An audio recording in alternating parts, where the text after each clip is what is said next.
আসসালামু আলাইকুম রহমতুল্লাহি ওয়া বারাকাতুহু।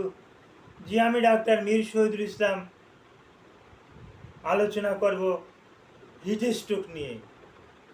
বর্তমানে প্রচণ্ড গরম চলতেছে, প্রচণ্ড তাপদাহ চলতেছে।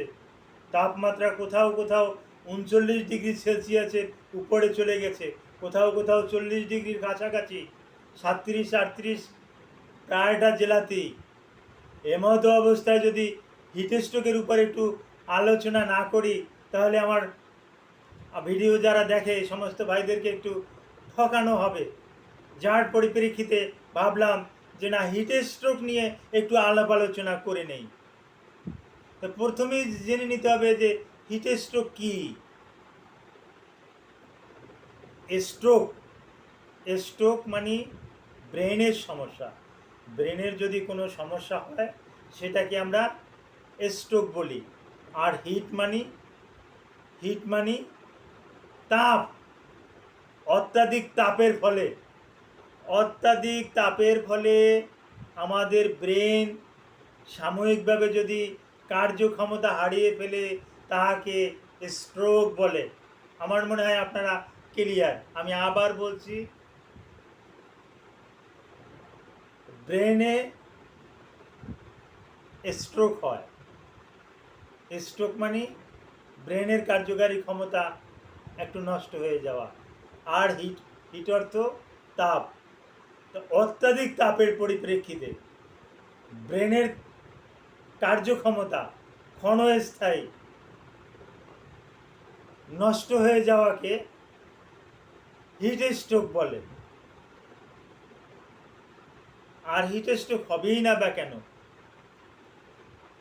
তাপমাত্রার স্কেল তো আপনারা দেখতেছেন, 37 ডিগ্রি সেলসিয়াস থেকে শুরু করে 39-40 ডিগ্রি সেলসিয়াসে চলে যাচ্ছে। সাথে সাথে অন্যান্য উন্নত কান্ট্রির মতন তো আমরা এয়ার কন্ডিশন বা এয়ার কুলারের ভিতরে বসবাস করতে পারতেছি না। আমাদের আছে ফ্যান, পাখা। এই ফ্যান পাখা এটা যে ঘুরবে এজন্য বিদ্যুৎ লাগে, কিন্তু বিদ্যুৎ এতটা লোডশেডিং একবার 1 ঘন্টা গেলে 3 ঘন্টা দেয় না। এটা শহরে, গ্রাম অঞ্চলে দেখা যাচ্ছে তার থেকেও বেশি লোডশেডিং। যার পরিপ্রেক্ষিতে জনমনে একেবারে একটা অতিষ্ঠতা নেমে এসেছে। এই হিটস্ট্রোকে অনেক মানুষ মারাও গিয়েছে, এরকমের খবর আমার কাছে আছে। এই হিটস্ট্রোকটা হলে এর লক্ষণটা কি? প্রথমত, শরীরের তাপমাত্রা 103 থেকে 106 ডিগ্রি ফারেনহাইটে চলে যায়। 106 ডিগ্রি ফারেনহাইটে চলে গেলে তখন ব্রেনে ঠিক মতন কাজ করতে পারে না, ব্রেনে অক্সিজেন পায় না। শরীর থেকে একটা যে ঘাম হওয়ার কথা, তখন তাৎক্ষণিকভাবে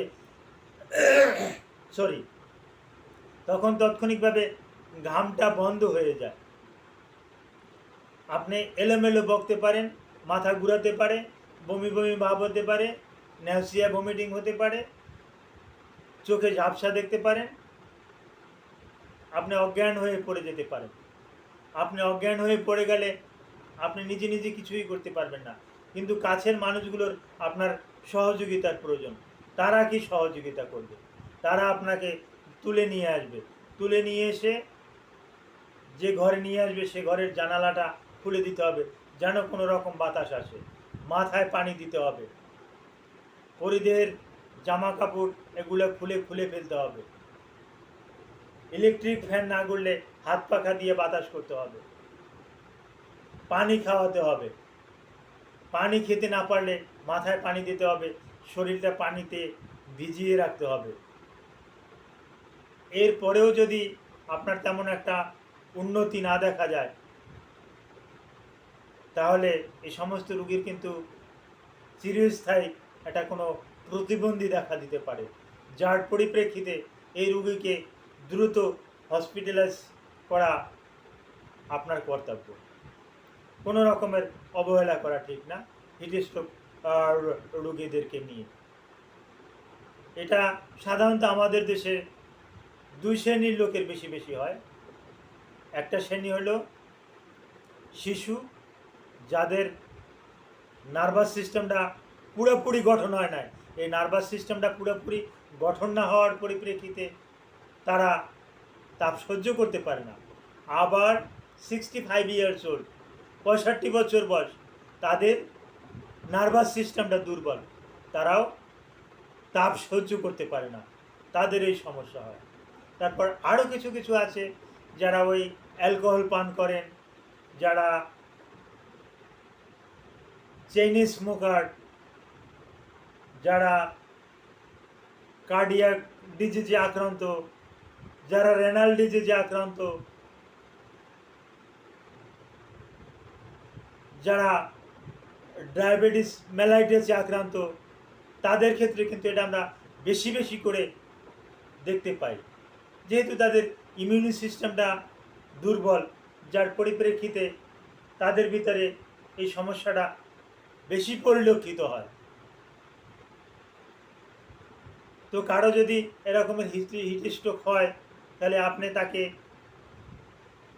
একদম সোজাভাবে শুয়ে দেবেন, যেহেতু তার ব্রেনে কিন্তু অক্সিজেনের স্বল্পতা, যার পরিপ্রেক্ষিতে এটা খেয়াল রাখবেন তার ব্রেনে যাতে অক্সিজেন পৌঁছে, এরকমের খেয়াল রাখবেন।